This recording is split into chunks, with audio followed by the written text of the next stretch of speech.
ढेंकानाल जिला हिंदोल उपखंड में महान जननायक सरदार वल्लभ भाई पटेल जन्मदिवस पालन अवसर में हिंदोल उपखंड आरक्षाध्यक्ष सत्यकुमार नंदों प्रत्यक्ष तत्वावधान में माराथन दौड़ अनुष्ठित हो जाएगी। उपजिलापाल प्रभास कुमार बेहुरा फीता काटी शुभारंभ करथिबा बेले तहसीलदार दिलीप कुमार सेठी मान्यगण्य व्यक्ति बुद्धिजीवी आईनजीवी सरकारी कार्यालय कर्मचारी और गणमाध्यम प्रतिनिधि माने सामिल होई बसस्टाण्ड ठारू बाहरी थाना छक कोर्ट छक मेडिकल छक देई हाट छक ठारे समाप्त होतिला।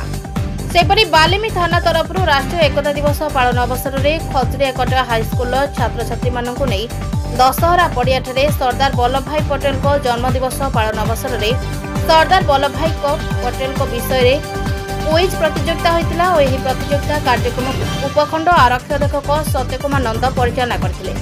एही कार्यक्रम में स्कूल छात्र छात्री शिक्षक सांबादिक मान्यगण्य व्यक्ति उपस्थित थिले और प्रतियोगिता रे भाग नैथिबा कृति प्रतियोगी मानक उपखंड आरक्षाध्यक्ष सत्यकुमार नंद और बालिमी थाना अधिकारी कृति प्रतियोगी मानक मानपत्र दे पुरस्कृत करथिले। ढेंकानाल जिला प्रतिनिधि संतोष कुमार महापात्र रिपोर्ट जेएमजे न्यूज।